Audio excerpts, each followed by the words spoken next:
தந்தை, மகன், தூய ஆவியின் பெயராலே ஆமீன். ஆண்டவரின் அருளும் சமாதானமும் உங்கள் அனைவருடனும் இருப்பதாக.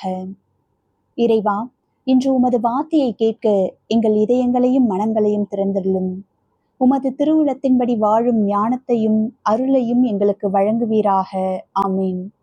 வாருங்கள், இன்றைய இறை வார்த்தையை இறை பக்தியுடன் தியானிப்போம்.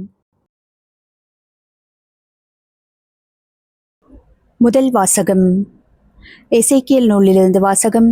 அதிகாரம் 9, இறை வார்த்தைகள் 1 முதல் 7 வரை மற்றும் அதிகாரம் 10, இறை வார்த்தைகள் 18 முதல் 22 வரை.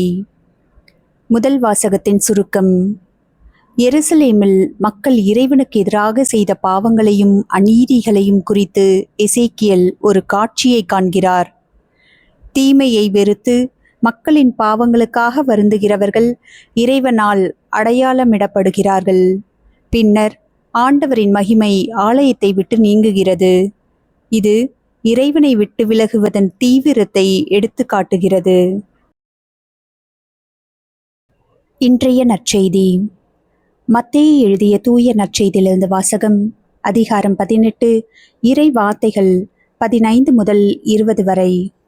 நற்செய்தியின் சுருக்கம். ஒருவர் தவறு செய்தால் அவரை உடனடியாக கண்டிப்பதற்கு பதிலாக முதலில் தனியாக சென்று அன்புடன் எடுத்துரைக்க வேண்டும் என்று இயேசு கற்பிக்கிறார். ஒருவரை திருத்துவதன் நோக்கம் அவரை தண்டிப்பது அல்ல, அவரை மீண்டும் அன்பின் பாதைக்கு அழைத்து வருவதே. மேலும் 2 அல்லது 3 பேர் இயேசுவின் பெயரில் ஒன்று கூடி இறைவனிடம் வேண்டும் போது அவர்களிடையே தாம் இருப்பதாக இயேசு உறுதியளிக்கிறார். இன்றைய இறை செய்தி. இன்றைய வாசகங்கள் இறைவனுக்கு உண்மையாக இருப்பதோடு பிறரிடம் அன்புடனும் பொறுமையுடனும் நடக்க நம்மை அழைக்கின்றன. தவறு செய்பவர்களை அன்புடன் திருத்தி நல்லிணக்கத்தை தேடி ஒன்றுபட்டு ஜெபிக்கும் போது இயேசு நம்மோடு இருக்கிறார். சிந்தனை துளிகள். நான் மற்றவர்களின் தவறுகளை அன்புடன் எடுத்துரைக்கிறேனா? தவறு செய்த ஒருவரை தண்டிப்பதை விட அவரை திருத்தி மீண்டும் அன்புடன் ஏற்றுக்கொள்ள முயல்கிறேனா? குடும்பத்தினருடன் அல்லது நண்பர்களுடன் ஒன்றுபட்டு ஜெபிக்க நேரம் ஒதுக்குகிறேனா? பிறர் தவறும்போது நான் அவர்களுக்காக ஜெபிக்கிறேனா? சற்று சிந்திப்போம். நிறைவு ஜெபம். அன்பான இறைவா, எங்களை சுற்றிலும் தீமைகளை காணும்போதும் உமக்கு உண்மையாக வாழ எங்களுக்கு அருள் தாரும்.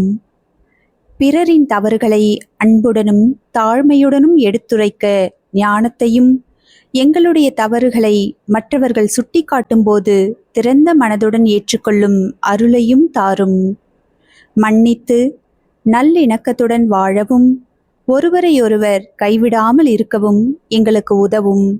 எங்கள் குடும்பங்களும் சமூகங்களும் ஜெபத்தில் ஒன்றுபட்டு வாழ அருள் தாரும். இயேசுவின் திரு பெயரால் கேட்கிறோம் நல்ல பிதாவே. ஆமீன். இன்றைய இறைவார்த்தை உங்கள் இதயத்தை தொட்டிருந்தால் இறைவார்த்தை சேனலை சப்ஸ்கிரைப் செய்து லைக் மற்றும் ஷேர் செய்யுங்கள். ஆண்டவரின் அமைதி உங்களோடு இருப்பதாக.